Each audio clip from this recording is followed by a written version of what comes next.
warahmatullahi wabarakatuh. Halo semuanya, perkenalkan nama saya Evita Diah Pravesti dari D3 Administrasi Keuangan. Kali ini saya akan menjelaskan sedikit ilmu tentang transaksi pembiayaan musyarakah. Simak yuk! Nah, pertama-tama kita harus mengetahui apa sih musyarakah itu? Musyarakah adalah kerjasama antara dua belah pihak yang saling memberikan kontribusi berupa dana untuk membangun sebuah usaha dengan keuntungan dan resiko yang akan ditanggung bersama sesuai dengan kesepakatan kedua belah pihak tadi. Nah, musyarakah ini adalah salah satu bentuk kerjasama ekonomi yang dianjurkan dalam agama Islam. Dalam musyarakah terdapat akad-akad yang dibagi menjadi dua jenis syirkah, yaitu syirkah uhud dan syirkah amlak. Yang pertama, syirkah uhud. Apakah syirkah uhud itu? Syirkah uhud merupakan akad antara dua pihak atau lebih dalam hal dengan cara menggabungkan harta mereka untuk menjalankan suatu bisnis atau usaha.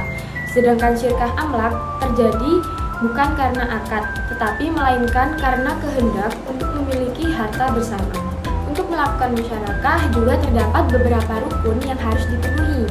Di antaranya yang pertama yaitu adanya ijab qabul atau sigat. Ijab qabul atau sigat merupakan pernyataan para pihak yang secara jelas menunjukkan tujuan akad, penerimaan dan penawaran langsung saat kontrak. Nah, akad ini biasanya dituangkan dalam bentuk tertulis ataupun secara spontan. Kemudian yang kedua, adanya pihak-pihak yang berakat atau ahidain. Pihak-pihak yang berakat ini juga memiliki kriteria diantaranya yaitu cakap hukum, yang kedua kompeten, kemudian memiliki dana dan pekerjaan, selanjutnya memiliki wewenang untuk mengelola aset mitranya, dan kemudian tidak diizinkan menginvestasikan dana untuk kepentingan pribadi. Selanjutnya juga memiliki hak untuk mengatur aset musyarakah. Kemudian rukun yang ketiga yaitu adanya objek akad atau biasa disebut dengan mauqut alaih. Nah, objek akad ini terdiri dari modal dan kerja. Modal harus berupa uang tunai ataupun berupa aset yang dapat dinilai dengan uang. Nah, modal yang ada juga tidak boleh menjadi jaminan maupun dipinjamkan kepada pihak lain.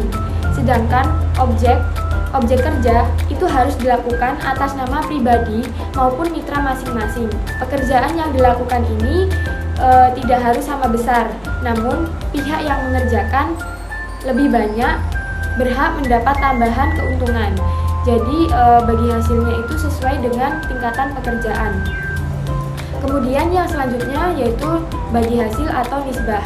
Keuntungan yang diperoleh ini wajib dibagi untuk para pihak baik secara rata maupun sesuai dengan kesepakatan. Misalnya, salah satu pihak menyetorkan modal senilai 5 juta dalam kontraknya. Ia memperoleh bagian keuntungan sebesar 10%. Nah, nantinya keuntungan yang diperoleh itu bukanlah 10% dari 5 juta, melainkan 10% dari total keuntungan yang diperoleh. Sedangkan apabila terjadi kerugian tersebut akan dibagi sesuai dengan jumlah modal yang disetorkan. Misalnya, si A menanamkan modal sebesar 60%, sedangkan si B menanamkan modalnya sebesar 40%. Maka kerugiannya itu akan ditanggung oleh masing-masing sebesar 60% oleh si A dan 40% oleh si B. Nah, tadi kan kita sudah membahas rukun-rukun musyarakah. Kemudian kita akan membahas syarat-syarat musyarakah. Yang pertama, itu perikatan dapat diwakilkan sesuai dengan izin masing-masing pihak. Yang kedua, presentase pembagian keuntungannya itu diketahui para pihak ketika melangsungkan akad.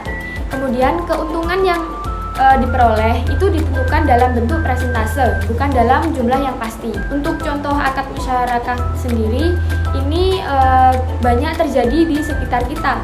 Nah, sebagian besarnya akad musyarakah ini dilakukan dalam praktik perbankan dalam kehidupan sehari-hari. Contohnya nih, yang pertama, pembiayaan modal kerja bank, kemudian ada pembiayaan KPR Bank Syariah, dan satu lagi kerjasama usaha bagi hasil. Baik, sekian sedikit materi yang dapat saya sampaikan. Mohon maaf apabila terdapat kesalahan dalam penyampaian materi. Kurang lebihnya mohon maaf. Saya akhiri. Wassalamualaikum warahmatullahi wabarakatuh. Sampai jumpa di tugas berikutnya.